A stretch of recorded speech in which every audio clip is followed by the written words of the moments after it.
بسم اللہ الرحمن الرحیم۔ السلام علیکم۔ آج ہم سراقہ بن مالک کے راستے میں پہنچنا اور اس کے گھوڑے کا زمین میں دنسنا کے واقعے کا ذکر کریں گے۔ غار ثور کے قیام کے تیسرے دن ربیع الاول بروز پیر صدیق اکبر رضی اللہ عنہ کے آزاد کردہ غلام عامر بن فہیرہ رضی اللہ عنہ دونوں اونٹنیوں لے کر پہنچے جو اسی سفر کے لیے حضرت صدیق اکبر رضی اللہ عنہ نے مہیا کی تھی، اور ان کے ساتھ عبداللہ بن عریقت بھی پہنچے جن کو راستہ بتلانے کے لیے اجرت دے کر ساتھ لے لیا تھا۔ نبی کریم صلی اللہ علیہ وآلہ وسلم ایک ناقہ پر سوار ہو گئے اور صدیق اکبر دوسری پر۔ حضرت صدیق نے اپنے ساتھ عامر بن فہیرہ کو بھی خدمت کے لیے بٹھا لیا اور عبداللہ بن عریقت آگے آگے راستہ دکھانے کے لیے چلے۔ آگے بڑھے تو صداقتوں میں سے سریقہ بن مالک جو آپ صلی اللہ علیہ وآلہ وسلم کی تلاش میں پھر رہا تھا یہاں تک پہنچ گیا۔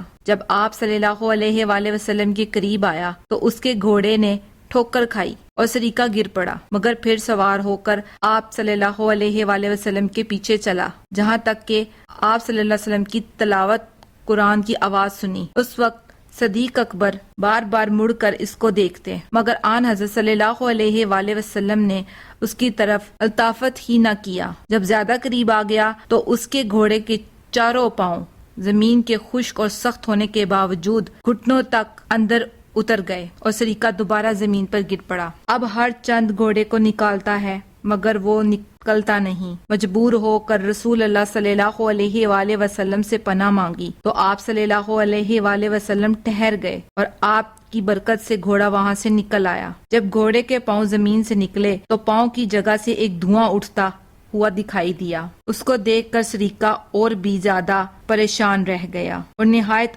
عاجزی کے ساتھ رسول اللہ صلی اللہ علیہ وآلہ وسلم کے سامنے توشہ اور موجودہ سامان اونٹ وغیرہ پیش کرنے لگا۔ آپ صلی اللہ علیہ وآلہ وسلم نے اس کو قبول نہ کیا اور فرمایا کہ جب تم اسلام قبول نہیں کرتے تو ہم بھی تمہارے اونٹ وغیرہ قبول نہیں کرتے، بس اتنا کافی ہے کہ تم ہمارے حال کو کسی سے بیان نہ کرو۔ سریقہ ادھر سے واپس ہوا اور جب تک آپ صلی اللہ علیہ وآلہ وسلم کے متعلق خطرہ ہو سکتا تھا اس وقت تک کسی سے اس واقعے کا ذکر نہیں کیا۔ کچھ دنوں کے بعد سریقہ نے ابو جہل سے اس واقعے کا ذکر کرنے کے بعد چند اشعار پڑھے جن کا ترجمہ یہ ہے: اے ابو جہل، لات کی قسم، لات ایک بت کا نام ہے جس کی قریش پوجا کرتے تھے۔ اگر تم اس گھوڑے کے زمین میں دنس جانے کا مشاہدہ کرتے تو تمہیں اس بات میں شک کی گنجائش نہ رہتی کہ محمد صلی اللہ علیہ وآلہ وسلم خدا کے رسول ہیں۔ میری رائے میں تمہیں لازم ہے کہ ان کی مخالفت سے خود بھی اجتناب کرو اور لوگوں کو بھی منع کرو، کیونکہ مجھے یقین ہے کہ تھوڑے ہی عرصے میں ان کی کامیابی کے نشانات اس طرح چمک جائیں گے کہ تمام انسان اس کی تمنا کریں گے کہ کاش ہم ان سے صلح کر لیتے۔ جزاک اللہ۔